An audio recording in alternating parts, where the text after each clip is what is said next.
Is your name on it? Yeah, that was just, it was a mistake. Oh, well, I was just saying, well, you know. I guess you're pretty knowledgeable. Don't need any help, huh? Yeah, Well, I right. hope they enjoy it, though, sir. I really do.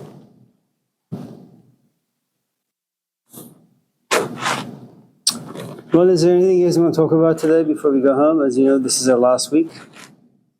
I thought next week was last week. No, this is it, I think. Okay, this is next week. Yeah, it's enough. I'm sorry? Oh, yeah. Sign up for the religion class. It'll be good for you. Yeah, I got your email about that. Okay. Well, is there anything you guys want to talk about today?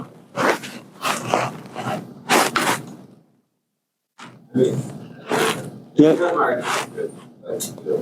There's a lot of stuff online, so I get a lot of info, but I wanted to ask a little bit more about the statements that you make on diversity and identity, etc. But then in the same, breath, you admire or you look up, not look up, but you talk about Angela Davis as well. She's very much. Talk to, not in a productive way like a lot of folks, but can you talk a little bit more about that, I guess? About Angela Davis? Huh? About Angela Davis? More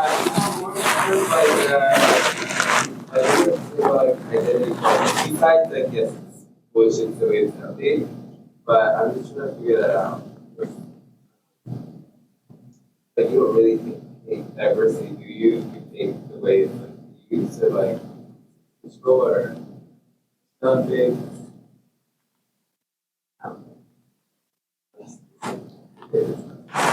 I think when you look at any sports that involve a whole host of people coming together and playing a game like football, like basketball, like volleyball, what you have, or maybe soccer, a sport that I like, even if you want to consider tennis when they play doubles.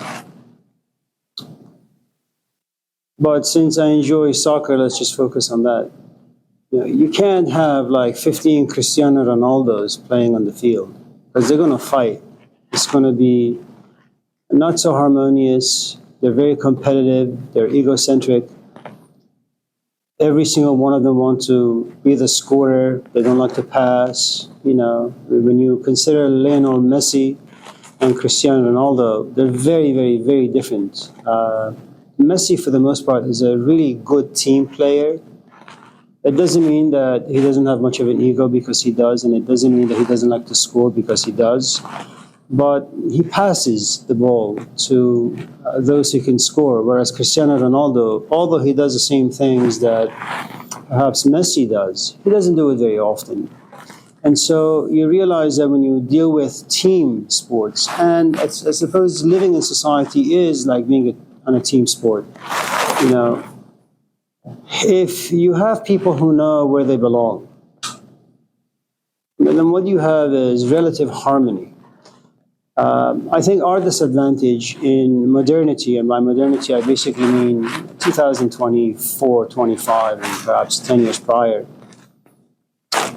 the things that used to make humanity into a team, they're all gone, in the sense that it was a wonderful thing for 1,000 years of dark ages. I mean, some people would like to call it dark ages. I don't think it was all that dark anyways.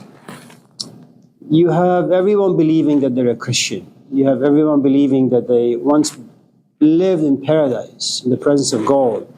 Then they fell, and now they live in sin. And there is nothing you can do down here to make yourself completely happy. It's always going to be struggle. It's always going to be misery. It's always going to be darkness. And it's a veil of tears. It's constant struggle. And so you have people who relate to shame, people who relate to guilt, people who relate to being expelled, and people who have the same fear. And they're responsible for certain things. And that's a good environment to live. Does it have biases? Sure. Does it have flaws? Absolutely. No age is ever without flaws. Now, fast forward to us. You know, if you want to have sex before marriage, well, you do it behind closed doors when no one catches you, especially your parents. And you can't really go anywhere where you're not caught because God is everywhere. You know, you don't throw your parents in nursing homes. You don't do drugs. You don't do alcohol. Again, if you want to do those things, you do it behind closed doors because you certainly don't want to destroy your reputation, you tarnish your family name. You dress a certain way. You speak a certain way. There is only one kind of music, which is just church music, gospel music, you know. And there is only, good morning, one book to read, and that's the New Testament. That's it. And what you have is a system that makes people all feel the same, look the same, talk the same, and think the same. It's great. Again, do you have flaws? Yes. Is it lack of diversity? Absolutely. You know, but they all know that life is tough. They all know that God is here and ever present. So you're very mindful of everything that you do. Is it true that you could have different definitions of certain things of religion, say for 1,000 years? Yeah. You know, you can have different interpretations of the Gospels, various verses. You don't have very many people, at least who are vocal, to say that God doesn't exist. It doesn't work that way. No one comes out to say, well, I'm gay, I'm trans, I'm this, I'm that. No one says, well, I'm going to throw my parents in a nursing home. I mean, one of the best examples of what it means to be in a dark age is for you to study the life of Soren Kierkegaard. You know, that his father, when he was very young, he went up this hill and looked at the heavens and said, God, I hate you. And he felt so bad for saying this that he felt paralysis for the rest of his life. And when Soren got a little older, a little bit more mature, and he had this tight leash around his son's neck, but I guess it got to be a little too much for the father to repress all these emotions.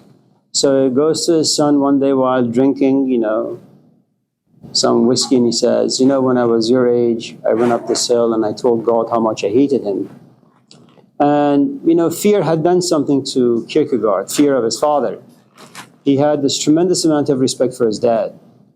But the father's mistake was revealing some of the things he had done in the past. While his first wife was sick, he had slept with the maid and had a kid with her, even though the maid eventually became his second wife. They had 7 kids, the first and second wife combined, only to survive. He also talked about fornication. He talked about all sorts of different things. And little by little, Kierkegaard began to lose, you know, the respect that he had for his father. And the point I'm trying to make is, just imagine, for 1,000 years, people just didn't behave in certain ways. And he kept communities intact. Does that mean that you lack the freedom of thought? Yeah. You lack the freedom of certain codes of conduct? Sure. Was it, as I suppose someone like David Hume would say, were you under the tyranny of the public, the majority? Yeah. Let's say I am gay, and I'm from Iran, and my parents are straight, and my brothers and sisters are straight, and everyone that I know in my family is straight.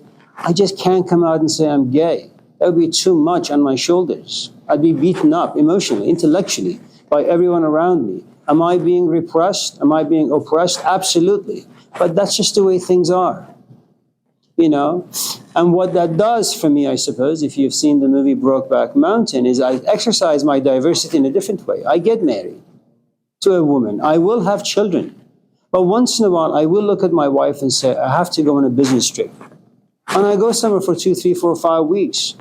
And I have a companion who happens to be my own gender. You know, I express who I am and what I am in the most honest of ways. Then I come back to a lie called life. And most of it is that. You know, what you have today is basically anything goes. And the truth is, human beings don't function that way.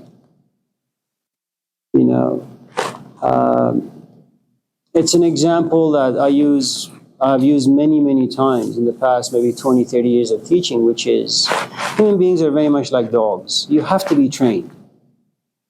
An untrained dog is not going to be a very happy dog. Human beings need to be trained. They need to have parents. They need to have a belief structure of sorts because it's like a GPS. You know, if I was to tell you, why don't you go and have some food at Meykede, the first thing you ask, well, what the hell is that? So, well, it's a restaurant. You know, they serve Persian food. And luckily for us, you know, you have a cell phone and you can just kind of put in the MapQuest and you're there in 10 minutes. Imagine like 20 years ago. You would go around town while driving. Do you know where Meykede is? And what you end up with is a good amount of frustration. And after 5 or 6 or 10 hours of driving around, you just get angry and you come back home. You say, you know what, the hell with that. I just rather go home and eat peanut butter and jelly. Now imagine if you have to spend the next 20, 30 years of your life figuring out if you're this or if you're that, if you love or you hate, if you live in a community or you're completely alienated. It's too much. And I think Confucius, for the most part, was right. Human life is short, man. I mean, you think I really thought I'm going to be 60, soon to be 61? No. I still do things as if I'm a 20-year-old kid. Life is short, you know? And I haven't made too many grave mistakes in my life, which means that I don't have to pay too many consequences for those mistakes. They're quite minor, you know. Maybe just eating unhealthy food has caused a triple bypass. But that's it. I'm confused as to how I should govern my body. That's the only problem I have right now. Yeah. And imagine if from the age 10 or 5 or 6, God knows what age people go through this stuff, you have to spend the next 20, 30, 40 years of your life figuring out which direction your life is going to take. And that's too much. And you're going to destroy a lot of relationships with ideas, with your parents, with people who walk into your life, all sorts of things. You know. So if you live in a kind of diversity that only creates confusion, disharmony, it's going to be poison. You know, if on the other hand your diversity is like Peter Buka, which is you're a great pianist, once in a while you play Snoop Dogg, another day you play Harry Styles, another day you play Beethoven. What you have is this proficiency in this art, and you can direct this art in any direction you wish. It just depends on what your mood is on that particular day. And it doesn't matter whether you're doing Snoop Dogg or Beethoven. You just sit back and listen to this kid play piano, and it's beautiful. That's a good diversity to have.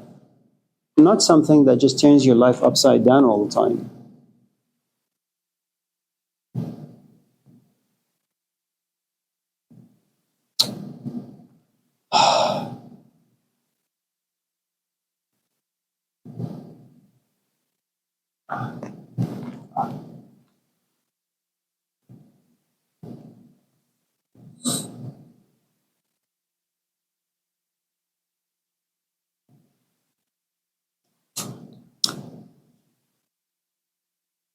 How do you know when you found the right teacher?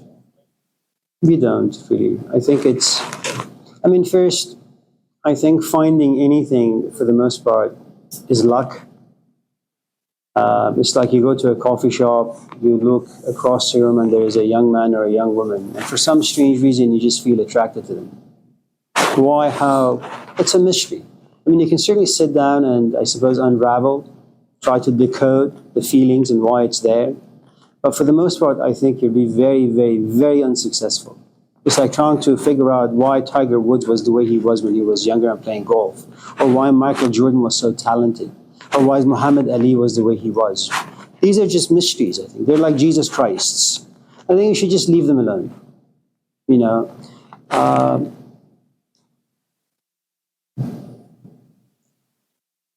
there are a couple of things, I think. When you say, how do you know when you have found the right teacher? It presupposes that initially we're looking for something. And I suppose all of us in this class are looking for something. We just don't know what it is. You know, it's one thing for you to say, I'm just bored, I'm going to go to Safeway and just walk around. And then after 2 hours, what you'll end up is a basket full of items, and you've spent like $200-300 on it. And you come and say, I don't really need all of this stuff. I was just bored silly. There is this other scenario where you say, you know, I just want to have Cheerios for breakfast. and you open the fridge, there is no milk. And you say, I want to go to Safeway and I want to get some milk. And now you go there and you see a diversity of milks out there. Horizon, Clover, Santa Rosa, whatever. And you say, okay, which one? And then you look at your body type, your diet. Do I want low fat? Do I want full fat? Do I want medium fat? You know, and that's what you do. So I think none of us in this class really know what we're looking for. Things, for the most part, just happen to us. And as easily as things happen to us, as easily you just get bored. There are, of course, these moments where you are confused. You're just walking around aimlessly, and all of a sudden something attracts you. And you realize after a while, and that's like after 5 or 6 or 7, 8, 9, 10 years, that what you have been exposed to and what you have found intimacy in is profoundly valuable and interesting and exciting. Is it true that you're just bored silly on a Sunday morning and you open the Gospels, for example, or Dhammapada, or some book out there, Plato, and you say, well, you know, my father always looks at this, let me see what the hell this book is all about. And you read a couple of pages and all of a sudden you become interested. Were you looking to read a book? No. You were just bored. But for some strange reason, right time, right place, right environment, you read the book and the ideas go inside you. And you're supposed to go out and hang out with your friends or go to Rick and Ann's and have nice waffle and pastries and all those things. You say, no, I'd rather just sit home and, you know, read this book. And all of a sudden you look at the time and 10 hours have passed and you were glued to the book. Unlike Confucius or many people who are passionate, you forget to eat, you forget to pee, you forget to hang out with your friends, call your mom, or answer to the doorbell. You don't do any of that stuff because you're consumed by the ideas of the book. And then one day, or maybe the same day, your father comes home and you say, Dad, I was thinking about maybe majoring in philosophy. And all of a sudden, something that was accidental becomes a lifelong pursuit. Sometimes those things could happen. But it's very, very, very, very rare. You know. Yeah. When in my art making process, I like very rarely make like a full painting. And it feels like it just happens to me, like how you describe it. And it has been frustrating, but then like I came to the conclusion that the best thing I can do is just be poised and like ready to receive whatever channeling it is, right? But does that apply here? Like, is it valuable to just be poised, or does it just not matter? It's just gonna happen. It's not. Let me give you a plagiarized idea, and let me give you a very real way of looking at this. The plagiarized idea I borrow from Da Vinci, Leonardo. He had argued that the artist creates art at will. You just don't allow yourself to just be a conduit of sorts, where you're just floating around and all of a sudden art happens to you. To will an art to come to life, you have to overcome your emotions, you have to overcome your sensory experiences and how troubling they may be. And maybe Da Vinci didn't complete his ideas, I don't really know, but it makes me question, well, how do you will something if you don't have inspiration? You know. The other is what most artists have always believed, which is you have the talent for it, and you're walking to get some milk, all of a sudden, an art happens to you, an art form, where you sit and you write a couple lines of poetry, or you have your guitar in the car, and you forget all about the milk, and you go to the car and you just, you know, come up with a tune. And that's how most artists work, really. Which is best, I don't really know. I think as long as you're proficient, and proficiency usually takes a long time, and to become proficient in anything, you spend a lot of time, that creates a good amount of intimacy. And in that case, you're absolutely right. You simply become a conduit for a vehicle for this thing to come to life. Now, the more you're intimate with something, the more power it has over you, and the less power other things have over you. Which means that if you play the guitar like 5, 10, 15, 20 hours a day, there's a good chance you're going to dream about playing the guitar. Buy books that have to do with guitar, watch movies that have to do with music, and have friends that enjoy music. And so willing yourself to create music is going to be much easier than those who don't have much of a relationship. I had a friend, he was my philosophy professor at Sacramento State about maybe 40 years ago. We became good friends for 20 years or so. And I remember the first semester he was hired to teach at Sac State. He got sick for about 3 weeks. And so they decided to cut his salary in like half because he had missed so many days or weeks. So he complained to the president, and they had this full-blown meeting. And he said, near the end of the meeting, I looked at the president. This is what David Long had said. I looked at the president and said, a philosopher thinks all the time, in sickness or in health, whether they're, on the toilet bowl pooping or whether in a classroom, they think all the time. So there is never a moment where I'm not a philosopher.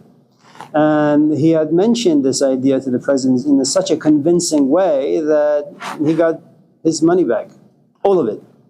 And that's what I mean by proficiency and intimacy. But as long as you can create art, good for you.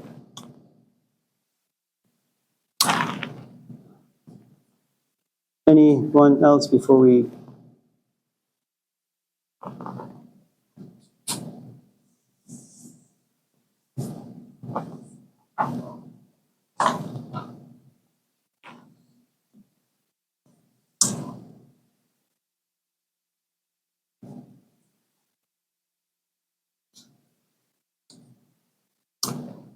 I got an email this morning from someone in this class asking why we suffer so much. And I thought maybe we could talk about that a little. Yeah. As you discuss that, how does suffering with the story of all of this stuff? Prodigal Son is an exceptional story because it indicates a human being who has committed a good amount of mistakes and after a while becomes aware of his mistakes and then has the capacity to repent and go back and balance things out, make peace. Most of us don't have that opportunity. If you're my wife, for example, and I have done you wrong, it takes a long time for me to overcome my own ego and come to you. I don't even know if you'll have the ability to receive me well. So what you have is a story where human beings, by the very nature of simply being human, can't but live in sin and do sin. That's just the way things are. We suffer, and there is no other way to do life. The only difference is most of us justify our mistakes. Most of us can't face our mistakes. Most of us, even if you want to go back and repent, there is something about us that says, Amir, you have a PhD, you shouldn't ask for forgiveness. The other aspect is we like to create villains in our life. My father did this, and my mom did that, and my wife did this, and my kids did that. Okay? So you have to overcome a good amount of obstacles to say, you know what? I am responsible for my life. I am responsible for my ignorance. That you really take the blame for your life, and it's a hard thing to do. Imagine those who have had some trauma inside them. And it's always been, well, my father this, and my parent this, and this. That's basically how the American psyche works, and perhaps everywhere these days. And, when you're like 20 or 30 or 40, one of those moments is like something slaps you in the face, says, wake up, what are you doing? And you look yourself in the mirror, you're all wrinkled up, your back is hunched a little, you're exhausted emotionally. And you say, really, I've spent the past 25 years just not liking this person, allowing something I experienced 20 years ago to ruin everything that I have touched. Is there a way I can overcome this? And I don't know how you overcome any addiction to things that haunt you. Uh,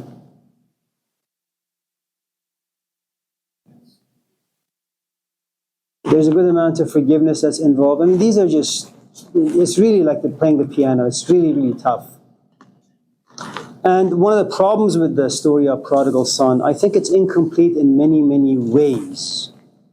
I think as a wisdom teacher, if Jesus actually did exist, and if he actually did tell the story, he didn't open up the story well enough, because most of us can't be the prodigal son. And maybe you can just say the story is really good because at the end of every life, you become very clear about all the things that you have done. And you forgive yourself, and you forgive your parents, and you forgive God. And maybe God receives you at the end. Your last breath, though. Yeah. But as stories go, they are very, very incomplete. And we tell stories because it's the only way to really communicate ideas that have truth and honesty in them. Now, having said that nonsense, anyone else before we go home? Chris?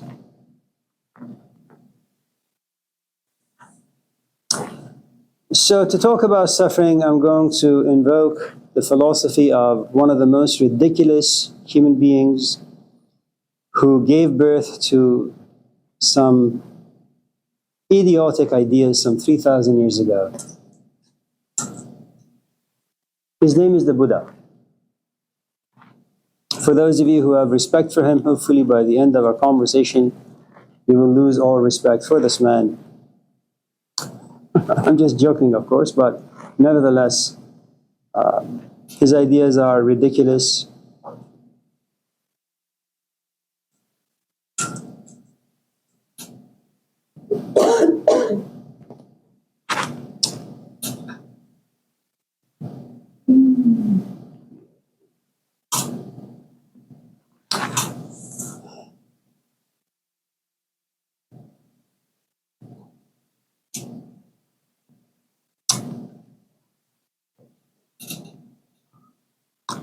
Why do we suffer?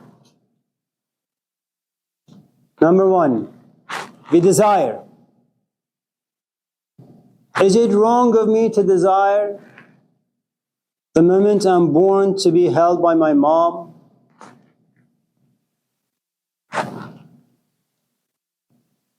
Is it wrong for me to desire that instead of my father slapping me, for him to hold my hand and take me to frozen yogurt shop?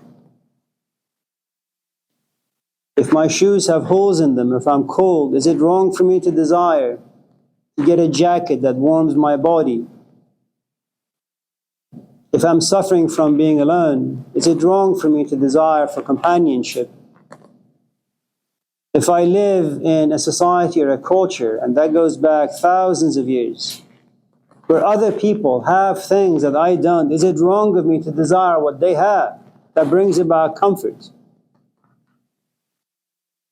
If my father is mean, is it wrong of me to desire to have a father who is relatively kind and compassionate? If I don't have food to eat, is it wrong of me to desire those who have food? And when they don't share what they have with me, when I'm starving, is it wrong of me to be envious, to be jealous, to be angry? I have a body, and I don't know why. My eyes look out there, and there are things that are very attractive to me. I desire them.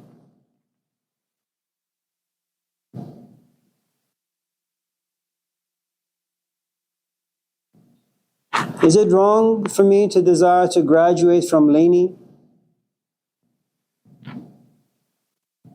to go to a four-year school, to find some stability, to find a job that I like? Should I condemn myself simply for being human and having 5 senses?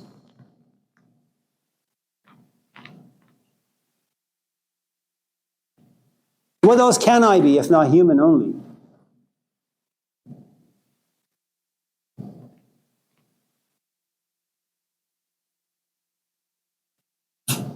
You know, Marie Antoinette, when people were revolting and protesting because they were so hungry, she comes on the balcony and says, "You don't have bread, well, eat cake." That's the Buddha. I don't want to be a Buddhist, and I certainly don't want to be the Buddha. I simply want to live a relatively comfortable life.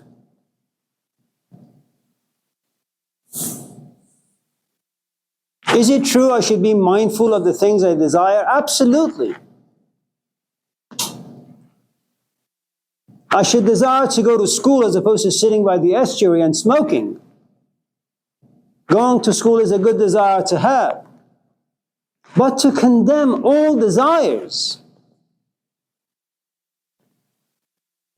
because the undercurrent for every desire is a narrative, is a story, is expectation. You see yourself in the future, having in your hand what you desired.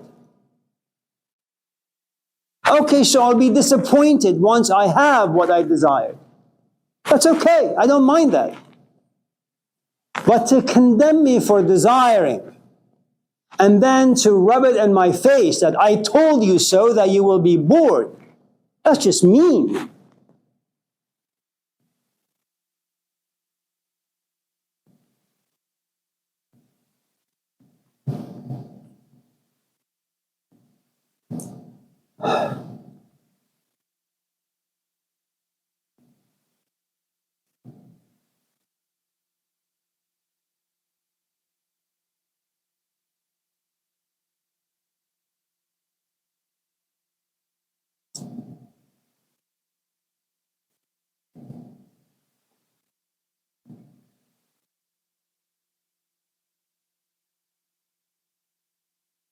The reason for suffering number 2,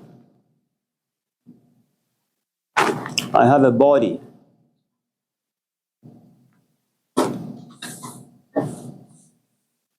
I drag my body here and there, and I have 5 senses, and I have desires that are rooted in my body.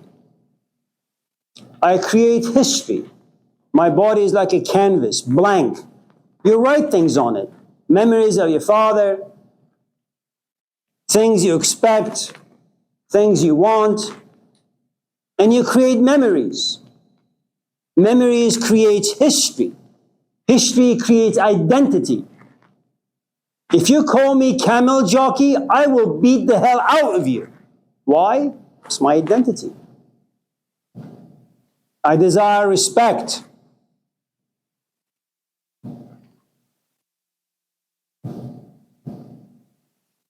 I am Persian. I come from the Persian culture. That's where my body has been.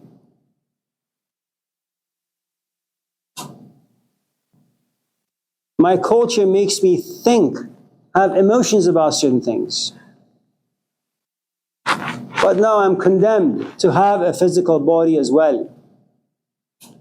Because every time someone attacks a belief system, it shows a bias. It shows me simply being human, and I can't be that. I can't have an identity. I can't think of myself as flesh.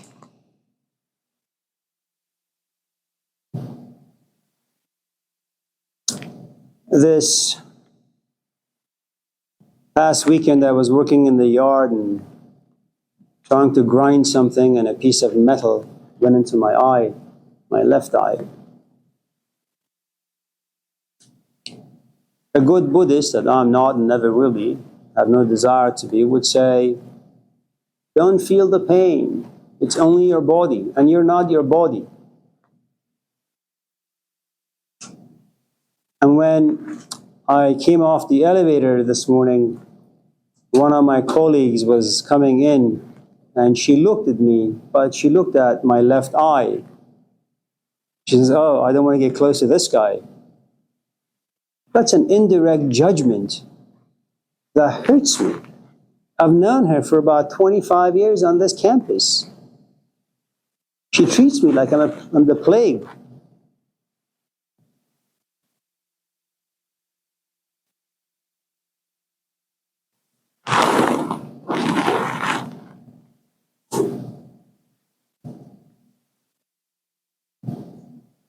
Am I really supposed to dismiss 6 years of history that lives inside my psyche, my emotions, and my intellect? Am I supposed to dismiss my culture entirely?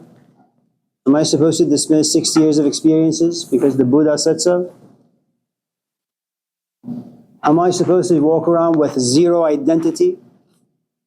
As a Taoist would say, be an empty vessel so life could just make me what it wants to?